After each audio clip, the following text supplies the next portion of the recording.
City volunteers prepare to distribute aid supplies to residents affected by snowstorms in Qinghai. A solitary senior in Malaysia does recycling to reciprocate the help he has received from Tzu Chi. Welcome to DaAi Headlines. I'm Siri Su. Thank you for joining us. In the aftermath of snowstorms in Qinghai of China, city volunteers have assessed the damages. They plan to hold aid distributions for the affected residents. The event will be held in 7 villages over the course of 2 days.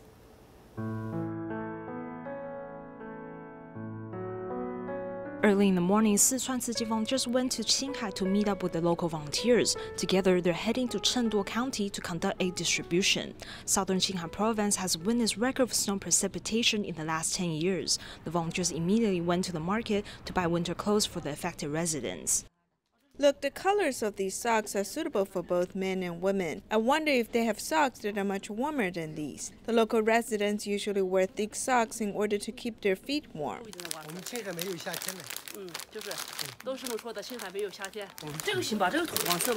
The volunteer thinks carefully before making a decision. After realizing the meanings of colors in the villages, she immediately went back to change the orders. The color of yellow has spiritual meaning. It can also represent earth. When we went to buy suits, the local volunteers didn't want the color of yellow. We didn't know why, but now we understand that we cannot wear the color of yellow on our feet. The volunteers will conduct 2-day aid distributions in 7 villages where the situation is more severe. Volunteers will transport the aid supplies to the mountains. In addition, they make sure that the supplies have good qualities. 19年3月20号。杂志也没有。有好的很。杂志。茶叶，这是白糖，还有那个是油的仓库。 Inside the boxes, there are tea leaves, white sugar, cooking oil, and salt. If you combine all of these items together, the weight is around 28 tons. These food supplies can help the residents to stay away from hunger for 3 months. There are also noodles and flours, which are all daily necessities. 必须的生活啊，物资就是。 Including the food items, a total of 188 tons of aid supplies will be delivered to 2,433 households. Around 8,000 individuals will be benefited. Sichuan Tzu Chi volunteers also help with the printing distribution notifications. 清澈的一个核对，希望牧民们能够就着这样子的一个清澈。 We have checked all the notifications. We want the residents to receive the aid supplies that they need. We hope to help them overcome these difficulties in this period of time. 度过这样的一个艰难困苦的时刻。 Tropical cyclone Idai has swept through eastern Africa, destroying towns and villages in Zimbabwe. Zimbabwe Tzu Chi volunteers have hit the road to care for the affected residents. As most of the roads have been cut off, it wasn't easy to get into the affected areas. When the volunteers arrived, they realized the residents lack access to clean water and don't have enough food. 我们在这里已经等了2个多小时了。那现在因为道路有塌方，那工程车还是在修理。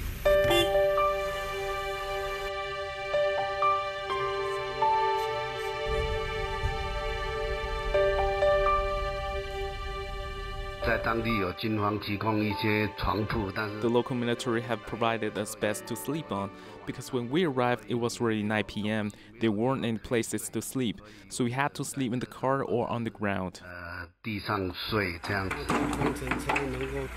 Visiting the affected area is not easy at all. Originally, volunteers wanted to walk 20 kilometers to the emergency shelter. Fortunately, they met a local resident who guided them by taking out the path. In the end, volunteers have arrived at the destination. 7 households have been destroyed by floods. Basically, the flooding has washed away everything, like these trees over here, which are all uprooted. Went away. They went away. So now can't see any building. You can't see any building. Even like there, people could growth point. You can't that see is what anything. Is there. It's just like ground like this one. As we can see, the survivors have suffered from loss of loved ones. 这边走道是我们正常车只要开的走道。 The road has been damaged, leading to huge gaps. Local residents have put branches in between the gaps to warn the vehicles that are passing by. 过关。 Cars also need to be careful while driving in mud. 然后现在我们要再确定哪一条路是比较可行的。现在我们要走过去协助我是指挥这一部车。Tzu Chi volunteers have helped the vehicle get out of the mud. On the way, volunteers also saw the affected residents washing clothes with unsanitary water. They have provided water purification drops for them to use. Roads have been cut off due to the disasters. The helicopter is the only transportation that can bring aid supplies into the affected areas.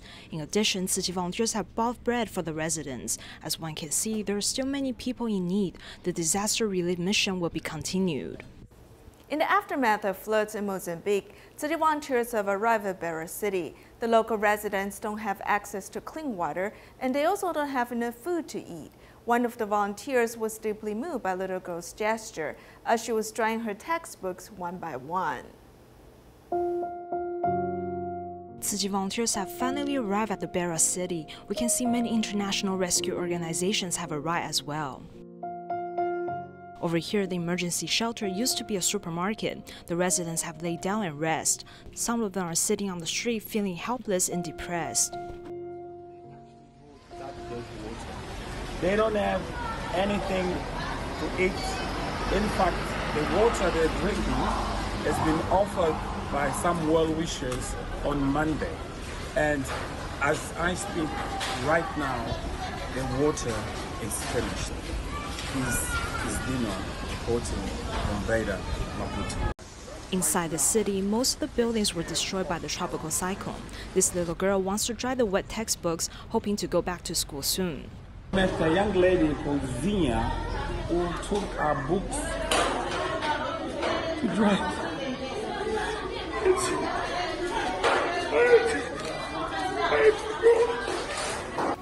At the Guja village, a farmer had accommodated 40 households. The farmer drove his truck, saving more than 300 people. When the car ran out of the oil, he saw Tzu Chi volunteers who came to deliver care for the affected residents. The volunteers have provided oil for his car as well as food for everyone.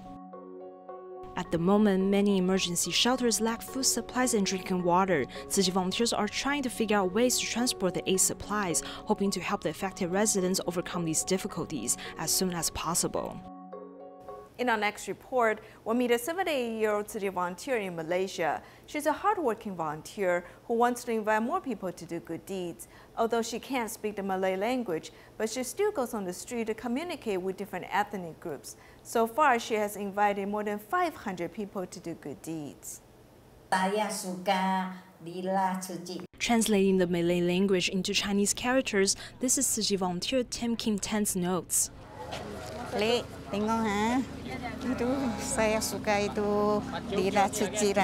Every week, Grandma Tan will go to the traditional markets to fundraise. The notebook on her hand is like a dictionary, helping her to communicate.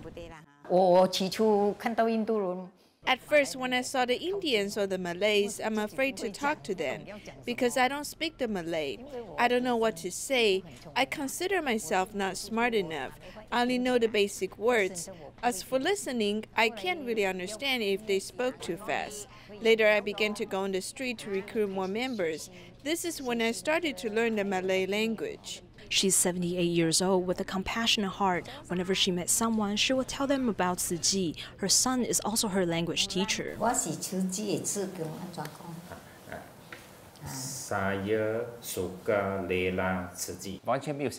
I never thought my mother will learn Malay. She wanted to recruit more Tzu Chi members, so she started to learn the language. She can only understand and speak a little bit, but she still tried her best to communicate with the Malays to tell them more about Tzu Chi. Sometimes I use the Hokkien dialect to write down the pronunciations. I don't know many words, so I would just pronounce them in Cantonese or Mandarin. Kira itu bukan sembahyang lah. Kira tolong itu sakit susah orang ah. 因为多募一点会员呢，自己会多一点钱来帮忙人家咯。 So far, Grandma Ten has invited more than 500 people to do good deeds. As we can see, a devoted and sincere heart can inspire many people.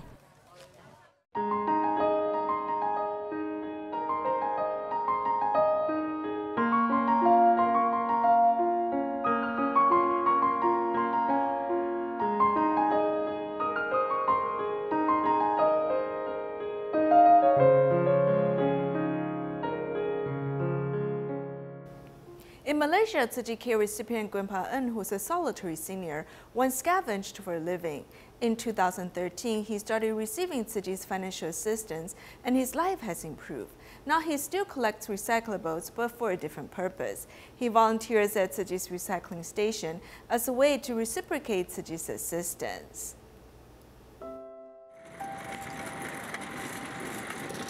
Pushing a trolley through the streets and alleys, 86-year-old En Cheng-en, who's a solitary senior, used to collect recyclables for a living. I have no job. I'm unemployed. No one is willing to hire me. This made me feel desolated. Grandpa En received $73 of subsidy from the Social Welfare Department every month, but for a livelihood, he has to rely on scavenging. During the 12 years of scavenging, his bicycle was stolen, and he once fainted under the scorching sun. My savings were almost used up. Fortunately, I met some nice people. Learning of Grandpa En's situation, Tzu Chi has offered him $73 and later increased to $98 in 2013. Without help from Tzu Chi, I would be sleeping on the streets. Even his life quality has improved. He has not stopped collecting recyclables, but its meaning is different.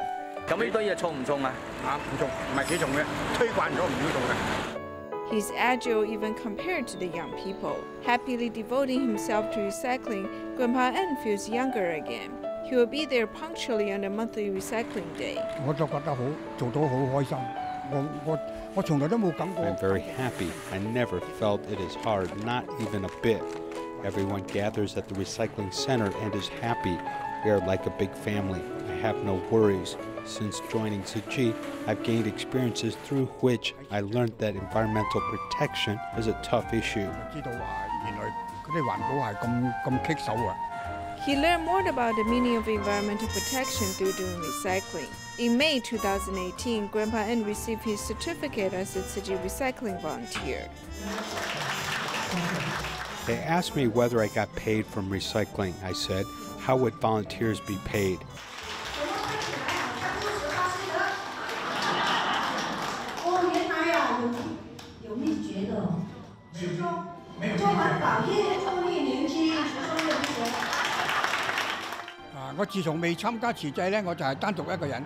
Before I joined Tzu Chi, I was alone and I felt very lonely, like a wanderer. But since joining Tzu Chi, I feel happy every year. I keep working every month. In these few years, I take only a day's break in a year. Contentment and gratitude are the greatest wealth. Grandpa En also saves coins to contribute his love to others. I hope to encourage more people to volunteer at this recycling station and to let everyone know that we need to save our planet. Leading a meaningful life, Grandpa En is feeling wealthy spiritually. In Malaysia, the Lions Club and 2 local organizations have held a charity walk in Malacca. The goal is to raise money for the National Cancer Charity Organization. In addition, the organizer invited the volunteers to come promote environmental protection. While dancing along with the music, around 1,100 people have joined the National Cancer Charity Neon Walk in Malacca. The event is a fundraiser for the National Cancer Charity Organization. Funds will help cancer patients, especially children. Everyone is here to help out. We are very grateful and very happy to see and to observe that actually quite a lot of people have come, and this fund will help the families with children with cancer. Besides inviting more NGOs and the public to join, another goal for this event is to let more people support cancer patients. This is a charity event. It's a great way to give back to the society. We also want the children to realize that by joining public welfare activities, you can actually help many people in need. The event not only helped cancer patients, but also allowed people to exercise and learn the benefits of walking. In addition, the organizer of this charity event invited Tzu Chi to come and promote environmental protection to the participants, encouraging them not to litter in public. The plastic items take many years to decompose. Even if we passed away, they will still exist. If we get one more person to take action, we can be one step closer to make the world a better and cleaner place to live. As we can see, the meaning of charity is more than just fundraising. It is also an act of kindness or goodwill to those in need. In Qinghai City, Hainan Province, there's a group of dedicated city volunteers that goes to collect and sort recyclables at 3 a.m. each day.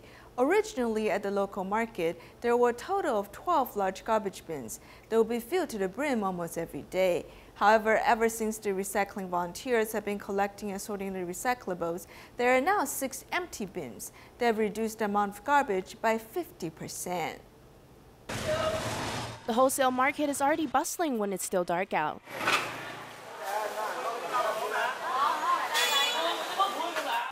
Among all the noise, other than customers and vendors, there are a group of sanitation workers cleaning and Tzu Chi volunteers collecting recyclable goods. We will always leave the recyclable goods behind for the volunteers. We will put them here, and later the Tzu Chi volunteers will come and collect them. When the sun comes out, this group of recycling volunteers are still diligently sorting the recyclable goods.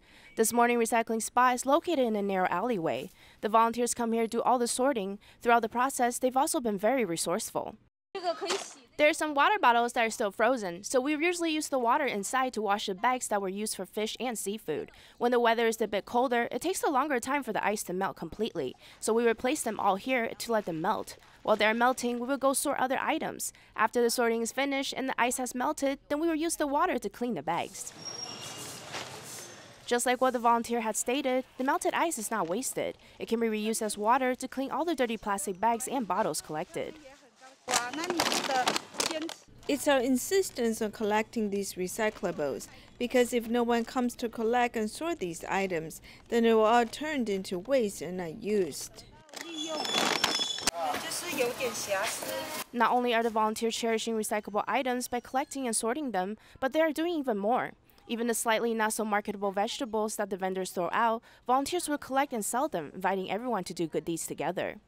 The profits made by selling these vegetables are not going into our own pockets. These funds are going to be used to help those who are in need. Thank you for your kindness. What we are using is a public space, so we must keep it clean at all times. It goes along with our mission of doing recycling, to keep our environment clean. So while we are doing recycling, we'll always remember the ultimate intention. With determination, the group of Qinghai recycling volunteers will continue their efforts and to spread environmental protection awareness to keep protecting Mother Earth. Traditionally, parents use physical punishments to teach children. If the frequency of this physical punishment is too high, or if it involves any emotion, it can be considered as abuse. Experts believe that any form of abuse or violence should be avoided, and parents should exercise good judgment when it comes to such behaviors. 你好蠢哦！考那么烂，你还有脸回家吗？你好蠢哦！考这么烂，你还有脸回家吗？妈妈，我考100分，你才会爱我吗？我都已经长大了，妈妈，我真的有你讲的那么糟吗？我到现在都还是觉得。 我的人生好失败，我是一个一辈子都站不起来的人。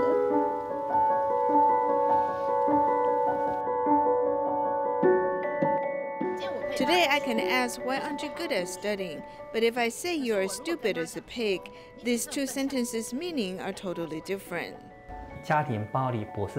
Domestic violence is not only physical abuse, it can include verbal and emotional violence. Even mental abuse is a form of violence. Most of the causes of physical violence are associated with discipline. It is when one is trying to discipline a child that loses control, we see a large proportion of cases in this category. What is discipline? What is violence? We have a simple way to judge. One way is if mental, verbal, or physical violence causes injury. Does it negatively affect someone? If so, this is domestic violence.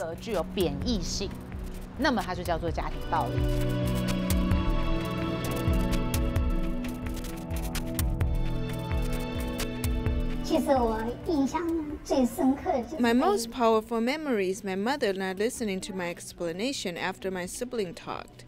I was then beaten with 2 feather dusters. I had to wear long sleeves for 2 years before the scars healed. I didn't know that this was domestic abuse until after junior high school. I learned that this was not a way to discipline someone. I started to look for other excuses to stay in the school where I could escape.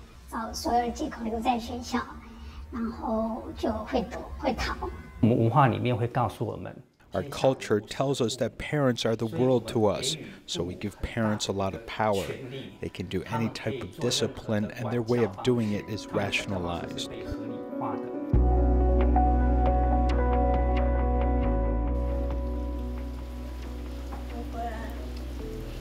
I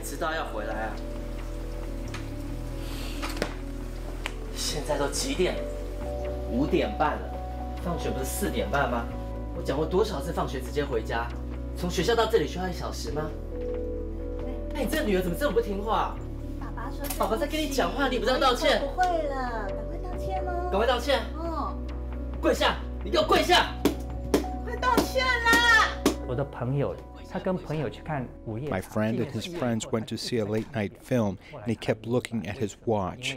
He later told me that he has to be home at 10 p.m.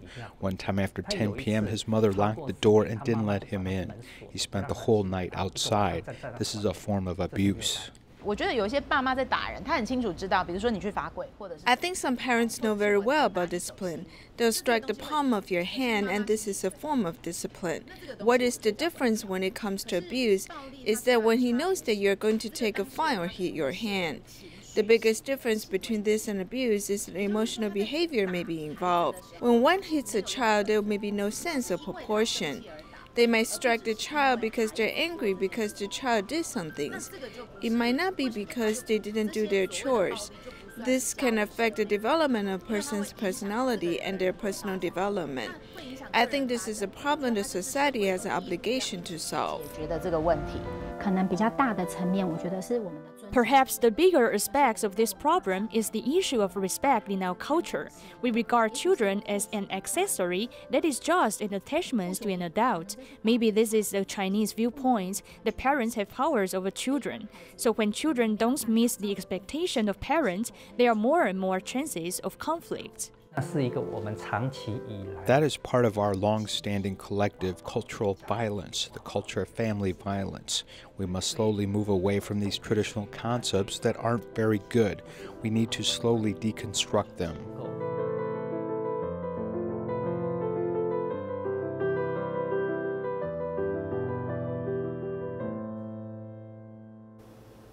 Pendant City volunteers have been encouraging dialysis patients with Jingsi aphorisms. They invited volunteers who have good drawing skills to provide illustrations for handmade Jingsi aphorisms. We'll leave you with these images. Thank you for joining us. Goodbye.